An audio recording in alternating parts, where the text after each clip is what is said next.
आजको 157 प्रेस ब्रिफिङमा विश्वको अवस्था म बताउन चाहन्छु।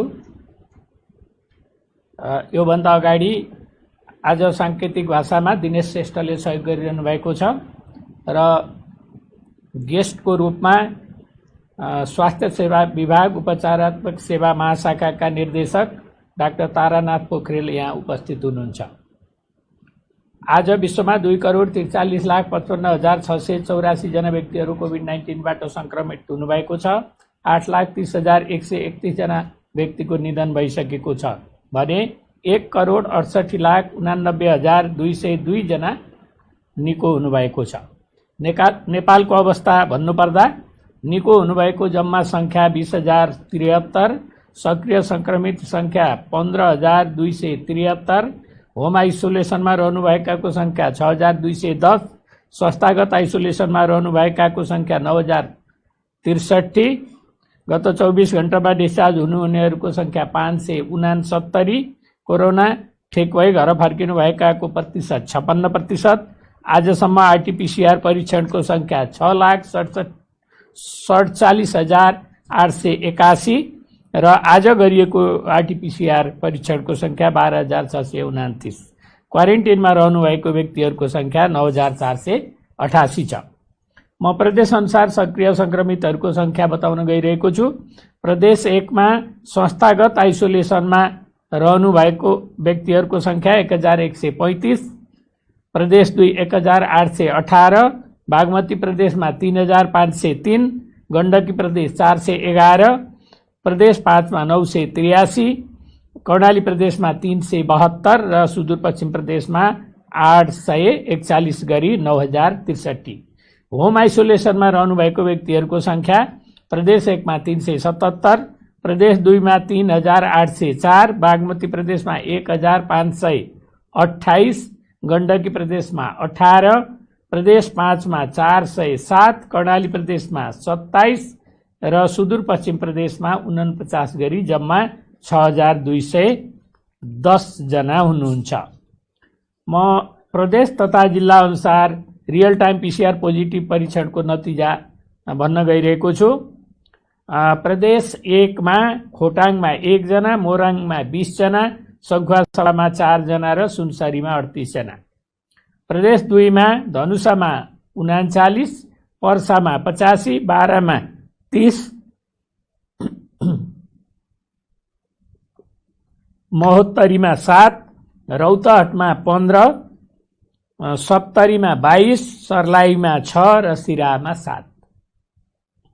बागमती प्रदेशमा काठमाडौँमा 270, काभ्रे पलाञ्चोकमा 13, चितवनमा 45, दोलखामा 2, धादिङमा 1, नुवाकोटमा 7, भक्तपुरमा 41, मकवानपुरमा 63, रामेछापमा 6 र ललितपुरमा 66, सिन्धुपाल्चोकमा 3 र सिन्धुलीमा 5। गण्डकी प्रदेशमा कास्कीमा 2, गोर्खामा 1, तनहुँमा 11, नवलपरासी पूर्वमा 17, पर्वतमा 1, लमजुङमा 3 र बागलुङमा 8। प्रदेश 5 मा कपिलवस्तुमा 21, गुल्मीमा 3, दाङमा 2, नवलपरासीमा 18, प्युठानमा 4, बर्दियामा 1, बाँकेमा 75 र रूपन्देहीमा 72। कर्णाली प्रदेशमा जाजरकोटमा 5, दैलेखमा 12, सुर्खेतमा 9 र सुदूरपश्चिम प्रदेशमा कञ्चनपुरमा 6, कैलालीमा 20, डोटीमा 6, बझाङमा 1 र बैतडीमा 17 गरी देशभरि जम्मा 334 महिला र 777 पुरुष गरी जम्मा 1,111। आजको नयाँ पोजिटिभको संख्या मैले भने र आजसम्म संक्रमित हुनेहरू जम्मा 35,529। प्रादेशिक रूपमा क्वारेन्टाइनमा रहेका र डिस्चार्ज भएकाहरूको विवरण यस प्रकार छ। क्वारेन्टाइनमा रहेका व्यक्तिहरूको संख्या प्रदेश 1 मा 902, प्रदेश 2 923, बागमतीमा 754, गण्डकीमा 2,366, प्रदेश 5 मा 1,006, कर्णाली प्रदेशमा 501, सुदूरपश्चिम प्रदेशमा 3036 गरी जम्मा 9448। र हालसम्म रोग निको भई डिस्चार्ज हुने भनेको सङ्ख्या प्रदेश 1 मा 1491, प्रदेश 2 मा 4458, बागमतीमा 946, गण्डकीमा 1670, प्रदेश 5 मा 4702, कर्णालीमा 2025 र सुदूरपश्चिममा 4781 गरी जम्मा 20073। आइसियुमा रहेका व्यक्तिहरूको सङ्ख्या यस प्रकार छ। प्रदेश 1 मा 11, प्रदेश 2 मा 44, बागमतीमा 71, गण्डकीमा 3 र प्रदेश 5 मा 18। भेन्टिलेटरमा उपचाररत बिरामीहरू रहेको प्रदेश र सङ्ख्या प्रदेश 1 मा 2 र बागमती प्रदेशमा 15 गरी 17 जना। र जिल्लागत 500 भन्दा माथि उपचार रहेका सङ्क्रमितहरू रहेका जिल्लाहरू मोरङ, धनुषा, पर्सा, बारा, महोत्तरी, रौतहट, सर्लाही, काठमाडौँ र ललितपुर गरी 9 जिल्ला छन्। र सङ्क्रमितहरू शून्य भएका जिल्लाहरू 2टा छन्, मुस्ताङ र हुम्ला। यसपछि म अहिले नन कोभिड रोगहरूको उपचारको बारेमा र अहिलेको वस्तुस्थिति के छ भन्ने बारेमा डाक्टर तारानाथ पोखरेलले प्रकाश पार्नुहुन्छ। डाक्टर तारानाथ पोखरेल। नमस्कार, धन्यवाद डाक्टर साहब, मलाई यो प्रत्यक्ष प्रसारणमा बोलाउनु भयो। यहाँलाई पनि धन्यवाद दिन चाहन्छु। र यो अहिले अत्यन्त महत्त्वपूर्ण विषय, विशेष गरी महामारीको अवस्थामा खस्किँदो उपचार सेवालाई अब कसरी उकास्ने भन्ने विषयमा चाहिँ यहाँले मलाई यसबारेमा बोल्ने केही मौका दिनुभयो, यसको लागि धन्यवाद दिन चाहन्छु। जब सङ्कटकाल भन्नाले जनस्वास्थ्यलाई चाहिँ एउटा विश्वव्यापी महामारीको रूपमा घोषणा गरियो, त्यसपछि नेपालमा बन्दाबन्दीको घोषणा गरियो, त्यसपछि स्वास्थ्य सेवाहरूको क्षमतालाई अभिवृद्धि गर्नको लागि स्वास्थ्य मन्त्रालयले, नेपाल सरकारले अन्य सेवाहरूलाई केही थाँती राखेर नियमित सेवाहरूलाई पूर्ववत सेवाहरूलाई चाहिँ केही कम गरेर आफ्नो क्षमता अभिवृद्धि गर्नको लागि, महामारीको लागि तयारी हुनको लागि, प्रतिकार गर्नको लागि स्वास्थ्य संस्थाहरूलाई निर्देशन दिएपछि त्यतिखेर तत्कालको अवस्थामा केही अन्यलको स्थिति, अस्पष्टताको स्थिति भएको हुनाले र महामारीको लागि सबै अस्पतालहरू, स्वास्थ्य संस्थाहरू देशभरि नै तयार रहनुपर्ने कारणले गर्दाखेरि स्वास्थ्य संस्थाहरूबाट दिने सेवाहरू क्रमशः अत्यावश्यक सेवा र इमर्जेन्सी सेवाहरू बाहेक अन्य सेवाहरूलाई चाहिँ कम गरेको अवस्था थियो। त्यसपछि क्रमशः फेरि विभिन्न बिमारीहरूले चाहिँ आफ्नो अन्य बिमारीको उपचारहरू राम्रोसँग नपाएको हुनाले बिमारीहरू चाहिँ एकदमै पीडित भए। त्यसले गर्दाखेरि सेवा नपाएको कारणले गर्दा जटिल भए र कहिलेकाहीँ मृत्युहरू पनि भयो भन्ने कुराहरू आएको हुनाले फेरि मन्त्रालयले त्यसपछि स्वास्थ्य सेवाहरूलाई क्रमशः प्राथमिकताका आधारमा अत्यावश्यक सेवाहरूलाई सुचारू गर्दै जाने भनेर फेरि निर्णय गर्यो, निर्देशनहरू दियो र त्यो सम्बन्धी निर्देशिकाहरू तयार गरेर सम्पूर्ण स्वास्थ्य संस्थाहरूलाई देशभरि नै पठायो र त्यसको अनुगमन गर्दै रह्यो। त्यति गर्दै पनि विभिन्न कारणहरूले स्वास्थ्य संस्थाहरूले, सरकारी, गैर सरकारी र निजी स्वास्थ्य संस्थाहरूले चाहिँ यो सेवाहरूलाई पहिलाको जस्तो पूर्वावस्था अवस्थामा चाहिँ ल्याउन सकेको अवस्था अहिले पनि छैन डाक्टर साहब। र अहिले आएर चाहिँ विभिन्न माध्यमहरूमा चाहिँ हाम्रा सार्वजनिक मिडियाहरू मार्फत चाहिँ नै सभ्य दृश्य सामग्री सहित सामाजिक सञ्जालहरूमा पनि अहिले केही बिमारीहरूले चाहिँ दिनमा 1-2वटा बिरामीहरू चाहिँ सुरुको बन्दाबन्दीको अवस्थादेखि नै सेवा नपाएको भन्ने खालका खबरहरू आउने गरेको हुँदा त्यसमा स्वास्थ्य तथा जनसङ्ख्या मन्त्रालयको ध्यानाकर्षण गम्भीर रूपमा पहिलेदेखि रहेको र अहिले पनि रहेको छ र समय समयमा स्वास्थ्य संस्था, अस्पतालहरूलाई र स्वास्थ्यकर्मी सेवा प्रदायकहरूलाई स्वास्थ्य संस्थाहरू नियमित रूपमा सञ्चालन गर्नुपर्छ र बिमारीहरू जुनसुकै हुन्, कोभिडका हुन् अथवा नन कोभिडका हुन् अथवा चाहिँ दीर्घ रोगीहरू हुन् अथवा सरुवा रोगहरू हुन्, अवस्था हेरिकन अत्यावश्यक सेवाहरूलाई क्रमशः दिँदै जानुपर्छ। सेवाहरू रोकेर नागरिकहरूको अधिकारलाई चाहिँ वञ्चित गर्न पाइँदैन, सेवा विमुख बनाउन पाइँदैन, जसको कारणले गर्दा बिमारीको अवस्था गम्भीर हुन र जटिल हुँदैन भन्ने मान्यताका साथ स्वास्थ्य मन्त्रालयले पटक पटक अनुरोध गर्ने, निर्णय गर्ने गर्दै पनि केही ठाउँहरूबाट स्वास्थ्य संस्थाहरूले सामान्यतया यो अवधिमा स्वास्थ्य मन्त्रालयले गरेका निर्णयहरूलाई कतिपय स्वास्थ्य संस्थाहरूले चाहिँ अस्पतालहरूले, निजी अस्पतालहरूले पालना नगरेको पनि पाइयो, जसले गर्दाखेरि यस्ता घटनाहरू हाम्रो सामु आइरहेका छन्। र भर्खरै पनि एउटा सिन्धुपाल्चोकबाट आएको एउटा महिला, जसको दीर्घ श्वास प्रश्वासको समस्या रहेको थियो।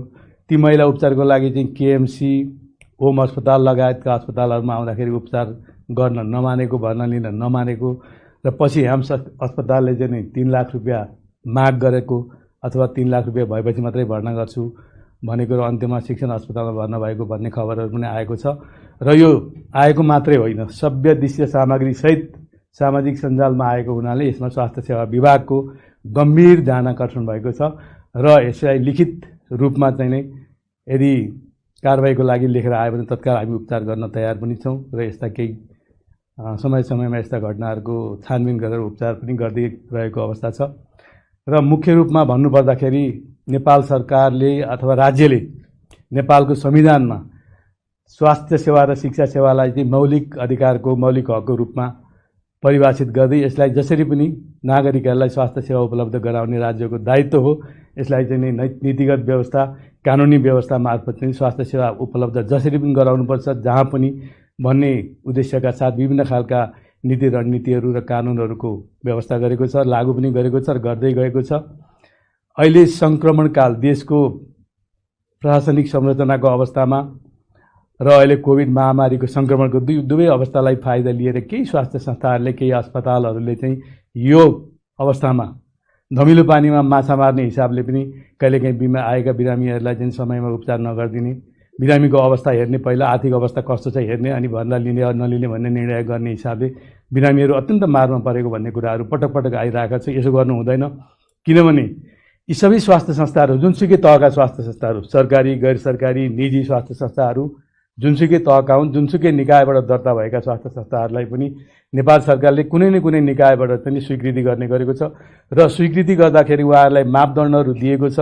मापदण्डको आधारमा उहाँहरूले प्रतिबद्धता व्यक्त गर्नुपर्छ। हामी पूर्वाधार तयार गर्छौँ, जनशक्ति तयार गर्छौँ, नीति नियमहरू मान्छौँ, बिमारीहरूलाई हामी उपचार गर्छौँ र विशेष गरी विपन्न र गरिब बिरामीहरूको लागि 10% सय छुट्याउँछु भनेर उहाँहरूले लिखित प्रतिबद्धता गरेको अवस्था छ र उहाँहरूलाई चाहिँ यदि गर्नु भएन भने राज्यले उहाँहरूलाई अधिकार दिएको हो स्वास्थ्य संस्थालाई र अधिकारलाई मात्रै उहाँहरूले अगाडि अहिले ल्याइरहनु भएको छ। खालि यो भएन, त्यो भएन हामीलाई भन्ने कुराहरू र आफ्नो कर्तव्य र दायित्वलाई बिर्सिरहेको अवस्था छ। यसो गर्नु हुँदैन, किनभने बिमारीहरू भनेका चाहे गरिब हुन्, चाहे धनी हुन्, पैसा तिर्न सक्ने हुन्, पैसा तिर्न नसक्ने हुन्, ती सबै हाम्रा वास्तवमा भन्दाखेरि हाम्रा अन्नदाता हुन्। हामीलाई, हाम्रो परिवारलाई, हाम्रा छोराछोरीलाई पढाउने र हामीहरू सबैलाई कार चढेर हिँड्ने अवस्थामा पुर्याउने तिनै बिरामीहरू हुन्, तिनीहरू भगवान हुन्। त्यसैले बिमारीलाई कहिले पनि हेला नगरौँ, बिमारीलाई सम्मान गरौँ, उपचार गरौँ। पैसा छ भने उपचार गरेर पठाउँ, छैन भनेदेखि त्यसको काहीँ न काहीँ व्यवस्था गर्नुपर्छ। राज्यले त्यसको जिम्मा लिन्छ र राज्यले जिम्मा लिएको पनि छ र त्यसको लागि नेपाल सरकारले त्यो मौलिक हक कायम गर्नको लागि कुनै पनि निर्णयहरू गर्न सक्छ स्वास्थ्य मन्त्रालय मार्फत र ती निर्णयहरूलाई हामीले पालना गर्नैपर्छ। यदि ती निर्णयहरू हामीले पालना गरेनौँ, नीतिहरूलाई मान्दैनौँ भन्न पाइँदैन। हामीले पालना गर्न सक्दैनौँ, हाम्रो काबुभन्दा बाहिरको परिस्थिति आयो र त्यसमा चाहिँ हामीलाई गाह्रो छ भन्ने यस्तो लाग्छ भनेदेखि यहाँहरूले चाहिँ स्वास्थ्य संस्थाहरूले, स्वास्थ्य सेवा प्रदायकहरूले स्वास्थ्य मन्त्रालयसँग, नेपाल सरकारसँग बसेर छलफल गर्नुपर्छ। त्यसमा चाहिँ मन्त्रालयले परिस्थिति अनुसार फेरि पनि नियमहरू परिवर्तन गर्न सक्ने अवस्था रहन्छ, नीति निर्देशकहरू, अन्तरिम निर्देशिकाहरू परिवर्तन जारी गर्ने हुन्छ। किनभनेदेखि राज्यले एउटा गरिब नेपालीले जति राज्यको स्रोत साधनहरूको उपयोग गरेको छ, एउटा स्वास्थ्य संस्थाले, एउटा स्वास्थ्य सेवा प्रदायकले हजारौँ गुणा बढी स्रोत साधनहरू उपयोग गरेका छ। कसरी भन्दाखेरि जस्तो हामीले विभिन्न खालका बाटोघाटोदेखि लिएर विद्युतदेखि लिएर विभिन्न इन्फ्रास्ट्रक्चरको प्रयोग एउटा गरिब नेपालीले, एउटा कुना काप्चामा बसेको नेपालीले जति प्रयोग गरेको छ त्यसको धेरै गुणा चाहिँ स्वास्थ्य संस्थाहरूले हामीले प्रयोग गरेको हुनाले तिनीहरूलाई सेवा दिनु चाहिँ हाम्रो कर्तव्य हुन आउँछ। यो कर्तव्यबाट कुनै पनि स्वास्थ्य संस्था पछि हट्नु हुँदैन। यसका लागि स्वास्थ्य मन्त्रालयले पटक पटक निर्णयहरू गर्ने, निर्देशनहरू दिने, निर्देशिकाहरू बनाउने काम गरेको छ र यसको लागि स्वास्थ्य सेवा यसको लागि चाहिँ स्वास्थ्य सेवा विभाग, उपचारात्मक सेवा महाशाखाले चाहिँ अब यी समस्याहरूको निराकरण गर्न, रोकथाम गर्न, यी समस्याहरू जटिल नहुन् र समयमै समस्या समाधान गर्नुपर्छ र यस्ता समस्याहरू फेरि दोहोरिदिनु हुँदैन भन्नको लागि केही कामहरू सुरु गरेको छ। यसमा चाहिँ नि सम्पूर्ण अस्पतालहरूलाई, सबै किसिमका अस्पतालहरू, विभिन्न तहबाट चाहिँ स्वीकृत हुने अस्पतालहरूलाई चाहिँ नियमित रूपमा, प्रभावकारी रूपमा अनुगमन गर्ने, नियमन गर्ने, तिनीहरूलाई सहयोग गर्ने, समन्वय गर्ने एउटा चाहिँ मेकानिजम अथवा एउटा चाहिँ हामीले ढाँचा तयार गरेर मन्त्रालयमा पठाएका छौँ। त्यसपछि अहिले हामीले चाहिँ सबै अस्पतालहरूको आफ्नो क्षमताको द्रुत तरिकाबाट मूल्याङ्कन गर्ने, एसेसमेन्ट गर्ने र उहाँहरूको क्षमताको रेखाङ्कन गर्ने, नक्साङ्कन गर्ने काम भइरहेको छ। अर्को चाहिँ अस्पतालहरूको प्रोफाइल तयार गर्नको लागि एउटा विद्युतीय संयन्त्रको विकास गर्ने काम भइराखेको छ। त्यस्तै सम्पूर्ण अस्पतालहरूलाई नेटवर्कमा ल्याएर उहाँहरूलाई नियमित रूपमा अनुगमन गर्न, स्वास्थ्य कर्मीहरूलाई जोगाउनको लागि, बिरामीहरूको अधिकारलाई सुरक्षा गर्नको लागि र स्वास्थ्य संस्थाहरूलाई पनि बचाउन र जोगाउनको लागि के गर्न सकिन्छ भन्दा स्वास्थ्य मन्त्रालय, स्वास्थ्य सेवा विभागले समन्वय गरेर आगामी दिनमा यो कार्यक्रमहरू सञ्चालन गर्न, अनुगमन गर्न र प्रभावकारी नियमन र सहयोग समन्वय समेत गर्नका लागि, स्वास्थ्य संस्थाहरूलाई पनि सहयोग गर्नको लागि चाहिँ एउटा चाहिँ हामीले नेटवर्क बनाइरहेका छौँ र समय समयमा चाहिँ विभिन्न खालका यस्ता घटनाहरूको छानबिन गर्ने र कारबाही गर्ने कामहरू पनि अगाडि बढाइराखेका छौँ। त्यसैले हामीले वास्तवमा हामीले राज्यले चिन्ने, नागरिकले चिन्ने भनेको यस्तै अवस्थामा हो। हामीले यस्तै विकट परिस्थितिमा सेवा दिएर हामीले चाहिँ अगाडि आउनुपर्छ, चिनिनुपर्छ र मात्रै भोलिका दिनमा सहज परिस्थितिमा यसको मूल्याङ्कन हुन्छ। राज्यले चिन्छ, राज्यले माया गर्छ, राज्यले सहयोग गर्छ र जनताले पनि विश्वास गर्छन्। त्यसैले नडराउँ, खुलेर चाहिँ आफ्नो स्रोत साधनले भ्याएसम्म सहयोग गरौँ। कोही पनि बिरामी, पैसा नभएको बिरामी आयो भने त्यसलाई उपचारबाट वञ्चित गर्न पाइँदैन। कहीँ न कहीँ कुनै न कुनै उपायले त्यसको लागि व्यवस्था गर्नुपर्छ। यसमा राज्यले चाहिँ जिम्मेवारी लिएको छ र विभिन्न संयन्त्रहरूको विकास गरेको छ। राज्य आफैले नेपाल सरकार मार्फत, निजी स्वास्थ्य संस्थाहरू मार्फत, निजी साझेदारी, सार्वजनिक र साझेदारी संयन्त्र मार्फत, सरकारी गैर सरकारी संस्थाहरू मार्फत चाहिँ सेवा दिने संयन्त्र नेपाल सरकारले बनाएको छ। राज्य भन्नाले सम्पूर्ण सरकारी, गैर सरकारी, निजी र अन्य क्षेत्रहरू भएको हुनाले हामी सबै मिलेर बिरामीहरूलाई चाहिँ उपचार दिनुपर्छ। कोभिडभन्दा अन्य खालका सेवाहरू जो जटिल भएर अहिले चाहिँ बिरामीहरूको मृत्यु समेत भइरहेको कुराहरू दिनदिनै आएको हुनाले यो समस्यामा जान नदिनको लागि कुनै पनि बिमारी सेवा लिन आएपछि हामीले ती बिरामीहरूलाई रेस्पोन्स नगरिकन फर्काउनु हुँदैन। कुनै न कुनै उपायले सेवा दिनुपर्छ। अध्यक्ष साहब, मैले यति नै जानकारी गराएँ। हस्, धन्यवाद छ। र अब स्वास्थ्य तथा जनसङ्ख्या मन्त्रालयको अनुरोध छ। स्वास्थ्य तथा जनसङ्ख्या मन्त्रालयले कोभिड-19 को जोखिम रहेको स्थानमा बसोबास गर्ने व्यक्तिहरूलाई लक्षित गरी परीक्षणको दायरा फराकिलो बनाएको छ। अहिलेको अवस्थामा सङ्क्रमण दर दिन प्रतिदिन वृद्धि हुँदै गएको अवस्था छ। यसको सङ्क्रमण सेवा प्रदायक डाक्टर, नर्स, स्वास्थ्य कर्मीहरू, सुरक्षाकर्मीहरू र अन्य कर्मचारी, सवारी चालक तथा सहयोगी लगायत समाजका हरेक तह र तबकाका, विशेष गरी घना बस्तीहरूमा बसोबास गर्ने जनसमुदायमा देखा परेको छ। कोरोना पोजिटिभ देखा परेपछि आइसोलेसनमा बस्नुपर्छ भन्ने कुरा हामी सबैलाई थाहा भइसक्यो। लक्षण नभएकाहरू सम्भव भएमा घरमै आइसोलेसनमा बस्न सकिन्छ र कोभिड पोजिटिभ केसहरू लक्षण भएकाहरू आइसोलेसन सेन्टर वा कोभिड अस्पतालमा भर्ना भई उपचार गर्न सकिन्छ। यसरी आइसोलेसनमा बस्दा चिकित्सा वा स्वास्थ्य कर्मीहरूको प्रत्यक्ष अप्रत्यक्ष सरसल्लाह एवं सम्पर्कमा रही सेवा लिनुपर्ने हुन्छ। यसको सङ्क्रमण वृद्धि भएसँगै समाजमा सामाजिक विभेदका सोच एवं व्यवहारहरू देखा परेका छन्। त्यो नितान्त पुरातनवादी सोच र अन्धविश्वास हो। अझै आउँदो केही दिन यसको प्रकोप थप वृद्धि हुने आकलन गरिएको छ, जसले गर्दा हामी सबैले थप चुनौतीहरूको सामना गर्नुपर्ने हुन सक्छ।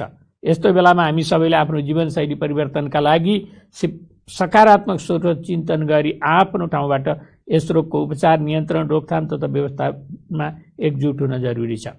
नेपाल सरकारका सबै अङ्गहरू यसको नियन्त्रण, उपचार र रोकथामका लागि अहोरात्र खटिएको कुरा यहाँहरू समक्ष अनुरोध गर्न चाहन्छु र खटिएका व्यक्तिहरू र उहाँहरूको परिवार पनि यस रोगबाट पीडित हुनुभएको छ। यस्तो कठिन घडीमा खटिरहनुभएका व्यक्तिहरू र उहाँहरूको परिवारप्रति समाजले सहानुभूति प्रकट गर्नु हुन अनुरोध गर्दछु। यसको सङ्क्रमण हामी मध्ये जो कोहीलाई पनि हुन सक्छ भनेर सोचौँ। जनस्वास्थ्यका मापदण्डहरूको कडाइका साथ पालना गराउँ। यसको नियन्त्रण एवं रोकथामका लागि विश्वमा भइरहेका अनुसन्धानत्मक प्रयासहरूको नेपाल सरकारले निरन्तर अध्ययन गरिरहेको छ। नयाँ नयाँ उपचार प्रविधिहरू भित्राएको छ भने कतिपय भित्राउने क्रममा छ। यसको रोकथामका प्रमुख उपायहरू भनेको भ्याक्सिन र जनस्वास्थ्यका मापदण्ड पालना गर्नु नै हो भन्नेमा स्वास्थ्य तथा जनसङ्ख्या मन्त्रालयले यहाँहरू समक्ष अवगत गराएकै छ। विश्वका कतिपय देशहरूले परीक्षण गरिरहेका भ्याक्सिनहरूको सफल परीक्षण पश्चात हाम्रो देशका नागरिकहरूले पनि भ्याक्सिन पाउनेछौँ। हामी सबैले आशा, विश्वास, भरोसा र प्रार्थना गरौँ भ्याक्सिनको सफल परीक्षण चाँडो सफल होस्। अन्तमा विनम्रतापूर्वक म अनुरोध गर्दछु कि कोरोनाबाट आफू पनि बचौँ, आफ्नो परिवारलाई पनि बचाउँ र सामाजिक सद्भाव कायम गरौँ। यति भन्दै आज दुःखद खबर पनि छ। आज 24 घण्टामा 8 जना बिरामीहरूको मृत्यु भएको छ।